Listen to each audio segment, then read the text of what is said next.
Boa noite. Graça e paz em nome de Jesus. É com muita alegria que nós damos início ao nosso culto de oração nesta noite e com gratidão ao nosso Deus por a oportunidade de estarmos aqui para agradecer a Deus por esta oportunidade e tratarmos dos assuntos da palavra de Deus também nesse momento, louvar a Deus através da sua palavra.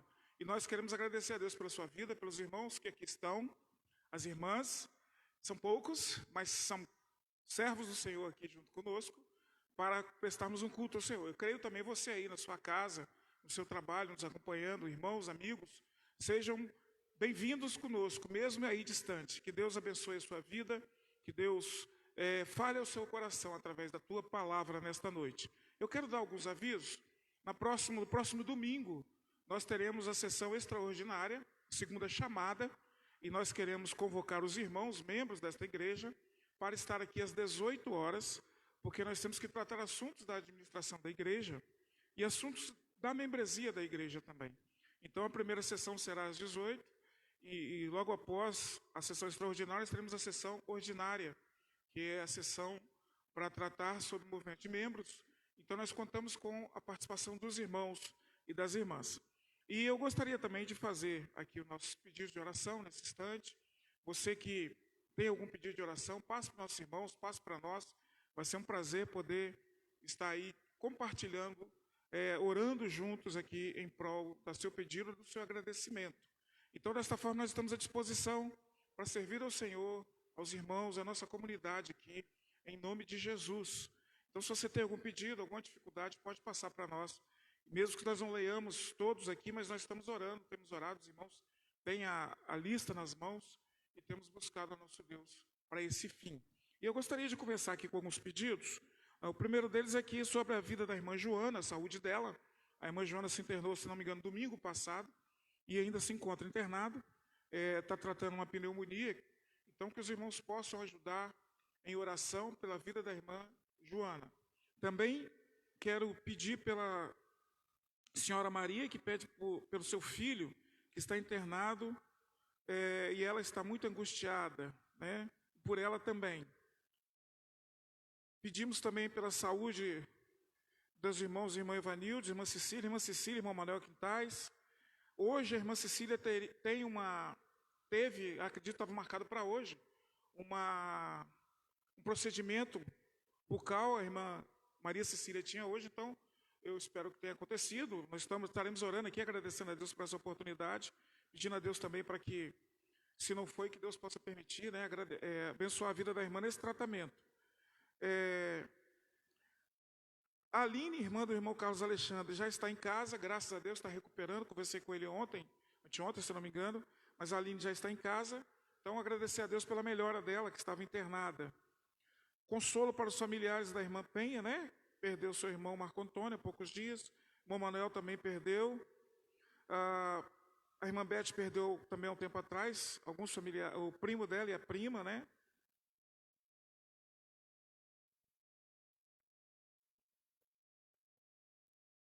Conforto de Deus para toda a família da Franciele, do filho faleceu.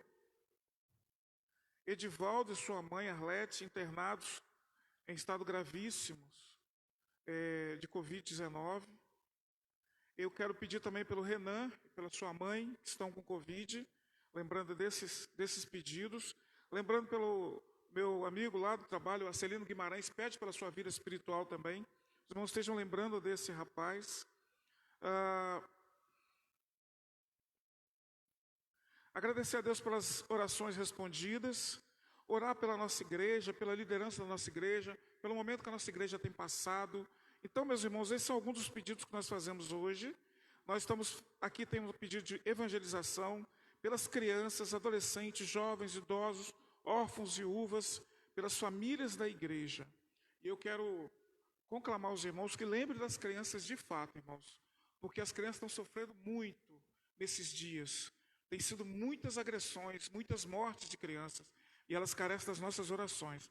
Esses são nossos pedidos para hoje. Eu quero convidar você, junto comigo, a se colocar diante de Deus e agradecer a Ele, pedir a Ele. Se você tem algum pedido aí na sua casa, está nos acompanhando, tem aqui, coloque diante de Deus e Ele há de responder a sua necessidade. Se tem um agradecimento, com certeza, Deus também se fará agradecido porque você está agradecendo pela bênção que Ele tem realizado na sua vida, por aquilo que Ele permitiu que acontecesse. Vamos orar nesse instante. Poderoso Deus e eterno Pai, muito obrigado, Senhor, por esta noite. Obrigado pelo dia que passamos. Obrigado, Senhor Deus, porque o Senhor cuidou de nós até aqui. Queremos colocar diante do Senhor a Tua igreja, Pai. Quantas pessoas poderiam, Senhor Deus, se fazer presente e não estão presentes? Quantos poderiam estar participando através da internet, Senhor Deus? Também não estão presentes. Eu te peço a sua misericórdia, Pai. Em nome de Jesus, para esse tempo, onde as pessoas não estão preocupadas com o seu compromisso com o Senhor. Pensam que os seus compromissos são com homens, mas fazem compromisso com o Senhor. E muitas vezes não têm o desejo de cumpri-los. Nós entendemos e o Senhor conhece o coração de cada um, por conta da dificuldade que estamos passando, por conta da doença. Mas nós sabemos que alguns decidiram, Senhor Deus, não ficar em casa. Muitos vão para muitos lugares, mas não vêm até a igreja, Senhor. Não vêm até o templo para se reunir com a sua igreja. Eu te peço em nome de Jesus, Senhor, tem misericórdia. Tem misericórdia, Senhor Deus, porque nós sabemos que essa falta de compromisso é um afastamento do Senhor. Nós sabemos que aqueles que não congregam, Senhor Deus, estão não distante dos irmãos, mas distante do Senhor. Eu te peço em nome de Jesus, tem misericórdia. Muito obrigado pelos irmãos que aqui estão. Pelos irmãos que estão participando da forma como pode através da internet. Muito obrigado por aqueles irmãos que hão de participar, porque estão sendo impedidos de participar nesse instante. Mas eu te peço a sua misericórdia para aqueles que podem e não querem. Em nome de Jesus. Em nome de Jesus também, Senhor, eu peço pelas vidas que nós falamos aqui, por tantas outras que estão aqui, a nossa lista de oração. Quero lembrar dos nossos irmãos e irmãs que são funcionários em hospitais, trabalham com a saúde. Eu te peço, Senhor Deus, a sua proteção, que o Senhor continue os abençoando e os guardando. Lembrando do irmão João, da irmã Beth, do irmão Manuel, a irmã Isabel, a Flávia, Senhor Deus, a Fabiane. Eu peço também, Senhor Deus, pela irmã... todos os irmãos e irmãs que trabalham na obra, nos hospitais, Senhor Deus, estão expostos a essa enfermidade, Senhor Deus. Que o Senhor possa ser com esses irmãos, dando força, Senhor Deus, dando sabedoria, dando um encorajamento, Senhor Deus, porque os dias são difíceis, mas nós sabemos que o Senhor cuida de todos nós.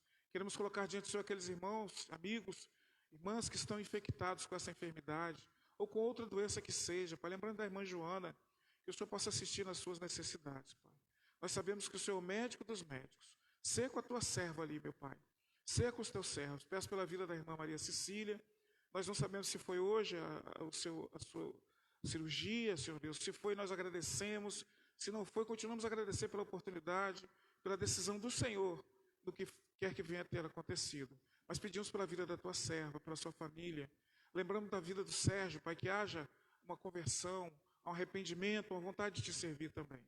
Nós queremos colocar diante da sua vida o irmão Manuel, da sua saúde, Pai, que o Senhor continue abençoando e guardando o teu servo, que não cansa de te servir, de buscar estar presente, Senhor Deus. Eu agradeço por essa família, por ele, pela irmã Carlita, pelo Pedro, por cada irmão, Senhor Deus, que tem se esforçado para fazer a sua vontade. Obrigado por esta noite. Nós queremos nos colocar diante do Senhor, para que o Senhor nos dirija, nos oriente, para que o que viermos fazer aqui seja para a sua honra e para a sua glória. Quero colocar diante do Senhor a tua igreja, Senhor Deus, a igreja do Senhor Jesus.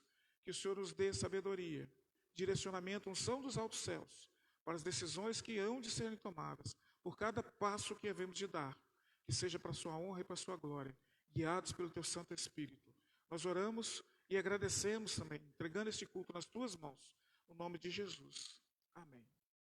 Bem, irmãos, eu quero convidar você a abrir a sua Bíblia na carta do apóstolo Paulo aos Tessalonicenses, primeira carta de Paulo aos Tessalonicenses, capítulo 4, de 1 a 8. Tessalonicenses 4, de 1 a 8.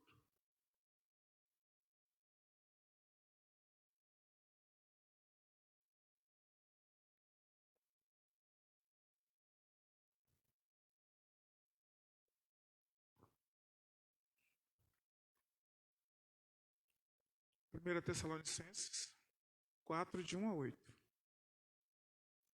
Diz assim a palavra de Deus: Finalmente, irmãos, nós vos rogamos e exortamos no Senhor Jesus, que como de vós recebestes, quanto à maneira por que deveis viver e agradar a Deus, e efetivamente estáis fazendo, continueis progredindo cada vez mais, porque estáis inteirados de quantas instruções vos demos a parte do Senhor Jesus, pois esta é a vontade de Deus, a vossa santificação, que vos abstenhais da prostituição, que cada um de vós saiba possuir o próprio corpo em santificação e honra, e não com o desejo de lascívia, como gentios, que não conhecem a Deus, e que nesta matéria ninguém ofenda, nem defraude o seu irmão. Porque o Senhor, contra todas essas coisas, como antes vos avisamos e testificamos claramente, é o vingador. Porquanto Deus não nos chamou para a impureza, e sim para a santificação. De Sarte, quem rejeita estas coisas, não rejeita o homem, e sim a Deus, que também vos dá o seu Espírito. Irmãos, palavra de Deus, nesta carta, o apóstolo Paulo, escrevendo aos Tessalonicenses, no capítulo 3, ele demonstra uma preocupação com a igreja ali em Tessalônica. Ele diz que ele continuou em Atenas, mas ele ficou preocupado com os irmãos que estavam em Tessalônica, e então ele ficou tão preocupado que ele mandou Timóteo para lá.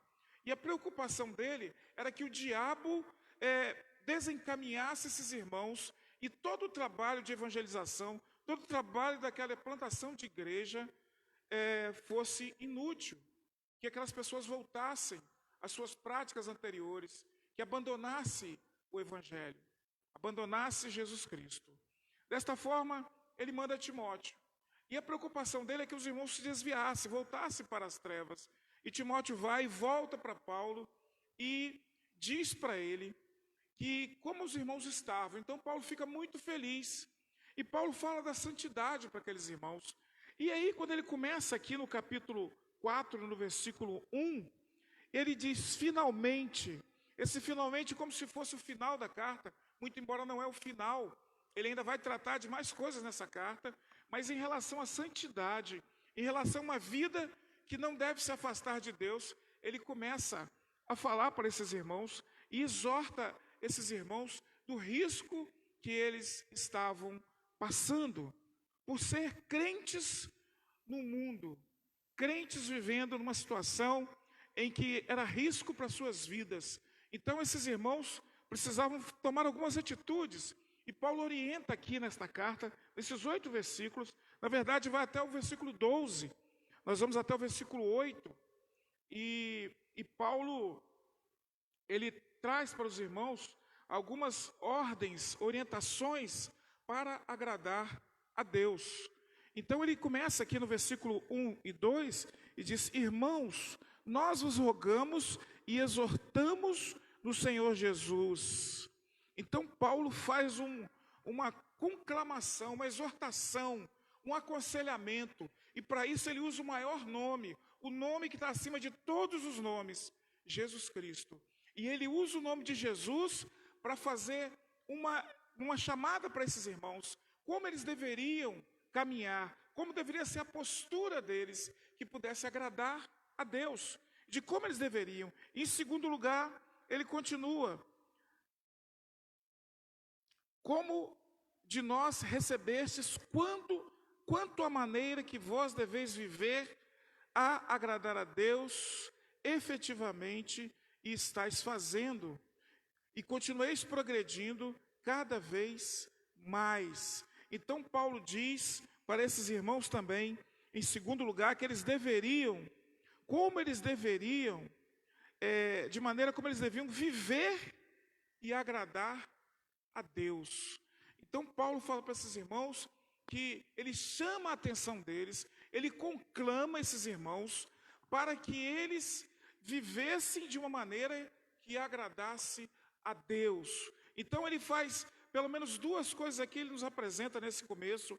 É que ele faz um chamado muito importante, podemos dizer vital. Preste atenção, eu vou aconselhar vocês naquilo que eu vou dizer para vocês. E o que eu quero dizer para vocês é em nome de Jesus que eu quero dizer isso. E o que eu quero dizer é que a maneira como vocês devem viver e como vocês devem agradar a Deus. E no versículo 2, ele diz assim: porque estáis inteirados de quantas instruções vos demos da parte do Senhor Jesus Cristo, da parte do Senhor Jesus. Então, Paulo está dizendo, vocês estão crescendo, vocês estão tendo um crescimento, versículo 1 ainda, efetivamente vocês estão fazendo e continueis progredindo cada vez mais. Então, Paulo está falando para uma igreja que estava crescendo, estava progredindo espiritualmente, mas ele queria que eles progredissem cada vez mais. Ou seja, o cristão, ele não deve parar. O cristão não deve ficar contando vantagem do dia de ontem, do ano de ontem, de anos passados, que ele fez isso ou aquilo outro. Mas ele precisa continuar. E Paulo diz para esses irmãos que eles precisavam continuar no seu crescimento. Então, progredindo e progredindo cada vez mais. E ele diz, vocês sabem do que como eu tenho ordenado para vocês. Em outras versões, ou no original, está ordenei, o que eu ordenei para vocês. E Paulo chama a atenção desses irmãos agora, que o progredir, essa progressão, ela aconteceria de acordo com a obediência àquilo que Paulo havia os ensinado. Ele diz, vocês sabem, vocês foram inteirados de tudo aquilo que eu ensinei para vocês. Então, esses dois versículos eles servem de uma introdução para dois temas que Paulo vai falar: santidade do corpo e santidade no amor fraternal. Nós vamos falar hoje só sobre santidade do corpo, do versículo 1 ao versículo 8. Do 9 em diante, ele vai falar da santidade com a vida, com amor fraternal. Então, a primeira coisa, e eu gostaria de compartilhar com os irmãos hoje sobre o tema, uma vida que agrada a Deus. Então, uma vida que agrada a Deus, em primeiro lugar, é aquela que obedece a palavra de Deus. Então, vós devias viver de modo que agrade a Deus efetivamente, progredindo, continueis progredindo cada vez mais. Uma vida que agrada a Deus é quem está progredindo cada vez mais. Então, meus irmãos, a primeira coisa que nós aprendemos aqui, versículo 1, é que se eu quero agradar a Deus, baseado no que Paulo está escrevendo para os irmãos aqui, eu preciso agradar a Deus. E como que eu agrado a Deus? Tudo aquilo que eu aprendi no Evangelho. Paulo está falando das primeiras coisas que ele ensinou e do crescimento espiritual que os irmãos tiveram. E ele fala que eles deveriam agradar a Deus. E para agradar a Deus é necessário continuar, obedecer.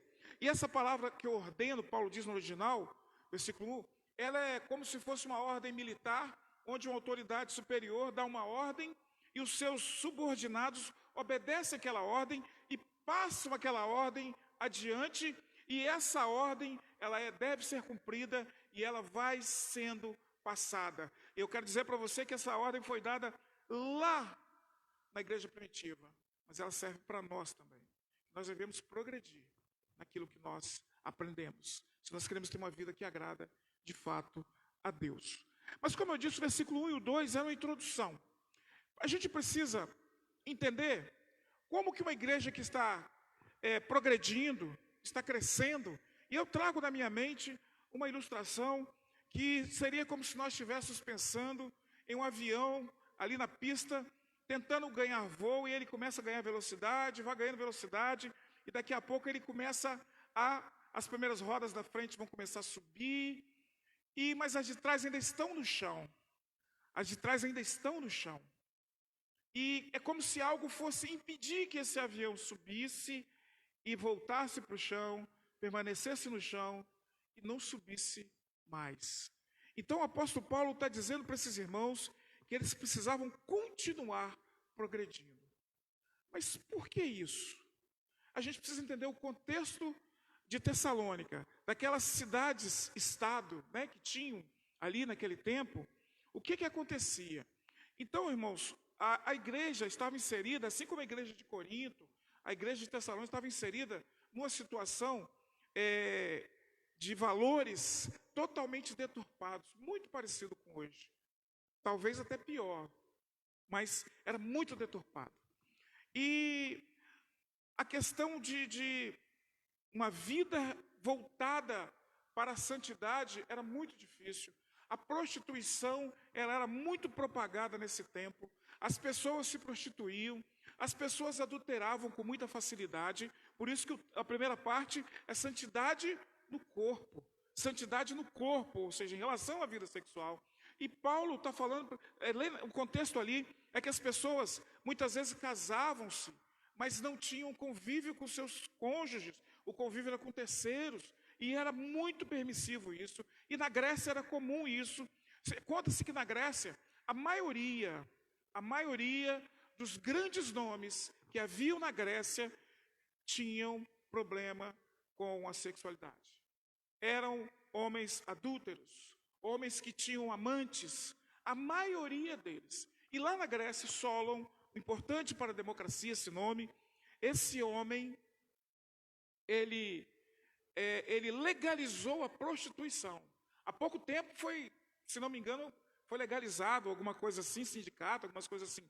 Mas esse cara legalizou lá na Grécia a prostituição. E o Estado ganhava muito lucro com a prostituição. E agora o lucro que o Estado ganhava era para construir templos para os deuses de D minúsculos para a prostituição. Eram prostitutas cultuais. Então as pessoas eram envolvidas com essas coisas, e isso era comum lá. Escreve um escritor dizendo que a inocência não existia naquele local. Não existia inocência de tão corrompida, envolvida com promiscuidade, aquelas pessoas viviam. Então, a situação era muito ruim que as pessoas viviam. E essa promiscuidade, essa baixeza moral que havia em Tessalônica, ou na Grécia, melhor dizendo, ela entrou em Roma. E aí em Roma a coisa ficou muito pior. Ficou horrível. A maioria dos imperadores eram homossexuais. O único que não era Cláudio. E Cláudio tinha uma esposa que ela saía de noite para se prostituir e de manhã ela voltava para deitar na cama dela. E diz o historiador que era do jeito que ela vinha da rua, ela deitava na sua cama. Esse homem era o único que não era homossexual dos imperadores de Roma. Os irmãos têm uma ideia de tanta impureza que acontecia naquele local. Então, Paulo está alertando aquela igreja para que ela não deixe de decolar, que ela continue subindo, continue indo em direção à imagem de Cristo, subindo. Então, Paulo diz isso porque o risco era muito grande, irmãos. A moral, ela estava deturpada. As pessoas estavam acostumadas à prostituição. E escreve Seneuca que as mulheres se casavam-se para se divorciar e divorciavam-se para se casar. E era desse jeito. Então a igreja estava inserida nesse meio. Então Paulo alerta esses irmãos: não deixe de crescer, não deixe de agradar a Deus, de buscar a Deus. Mas esta é a vontade de Deus, a vossa santificação, que vos abstenhais da prostituição, cada um de vós, e possui o próprio corpo em santificação e honra, e não com desejo lascívio dos gentios. Então, o cristão que quer viver e agradar a Deus, ele deve se abster da prostituição. E a prostituição aqui é aquela palavra porneia, ou seja, é um relacionamento, é tudo aquilo voltado para a sensualidade, para a promiscuidade, para a permissidade. E hoje nós estamos vivendo em dias que as pessoas estão achando que é normal a prostituição, o adultério, o sexo fora do casamento, essa série de coisas, e acham que isso é correto. Mas a palavra de Deus diz, para agradar a Deus é necessário se santificar, se separar, se abster dessas coisas, porque cada um saiba possuir o seu próprio corpo. santidade no corpo, santidade nos relacionamentos. Os relacionamentos conjugais devem ser santos. E isso é o que a palavra de Deus nos diz. A Bíblia diz que Deus santifica o casamento. E nós precisamos andar desta maneira. Para agradar a Deus, para ter uma vida que agrada a Deus, é preciso se abster da prostituição. E eu quero dizer para você que lá naquele tempo eles não tinham televisão. Lá naquele tempo eles não tinham celulares que você podia acessar e a qualquer hora aparecer coisas indesejáveis. E essa mensagem para nós hoje também. Se nós queremos progredir em servir ao Senhor, em ter uma vida que agrada a Deus, nós precisamos também nos santificar, nos abster dessas coisas. Porque vem com tanta facilidade nas mãos, que às vezes nós nos esquecemos de tomar essa providência. E o pensamento é pecado muitas vezes. O ato é pecado. Então nós precisamos buscar o quê? Desenvolver, progredir na obra do Senhor. Então o cristão é aquele que sabe controlar o seu próprio corpo. Versículo 4 diz isso. Que cada um de vós saiba possuir o seu próprio corpo em santificação e honra, domínio sobre o próprio corpo. E então nós devemos ter esse cuidado. Em terceiro lugar, meus irmãos, e nesta matéria ninguém ofenda ou defraude seu irmão. Paulo está falando aqui sobre condições sexuais que você ataca outra pessoa, que você tem que atacar, até mesmo o cônjuge, contra a vontade da pessoa. Que ninguém defraude o outro, que ninguém ofenda nessa questão do relacionamento sexual. E quando fala corpo, pode ser o corpo, o vaso, né? A mulher é o próprio corpo. Então ninguém defraude, ninguém faça isso. Então versículo 7 diz, porquanto Deus não nos chamou para a impureza, e sim para a santificação.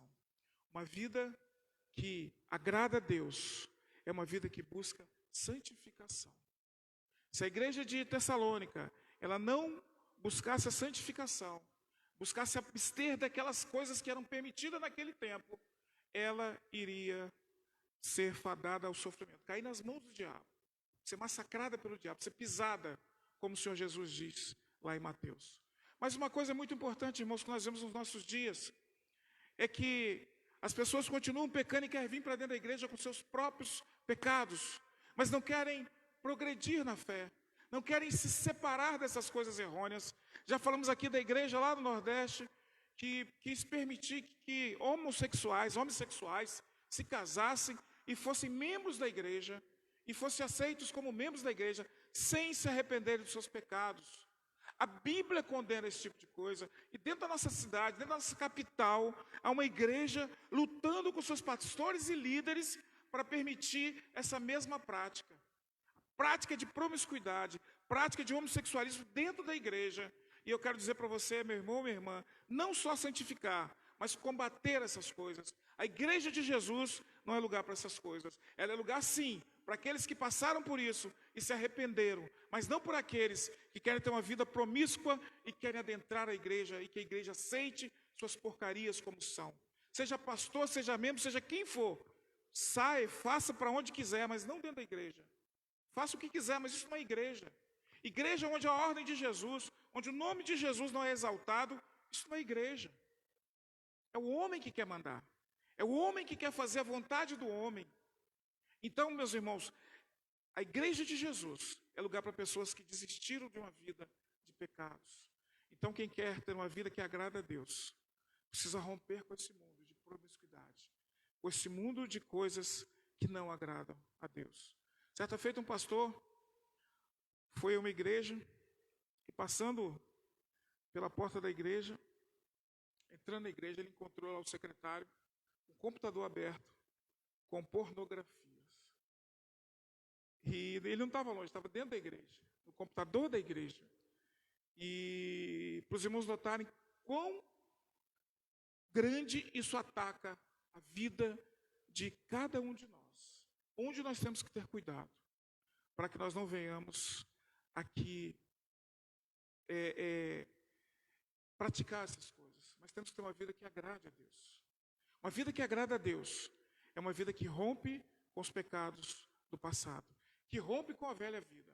Estamos inseridos num mundo, num sistema de valores que de fato não agrada a Deus, que de fato é contra Deus, é totalmente contra Deus. E a Bíblia diz que a amizade do mundo é inimizade com Deus. Então, dessa forma, nós precisamos de fato buscar a santidade, buscar a vontade de Deus. E, em último lugar,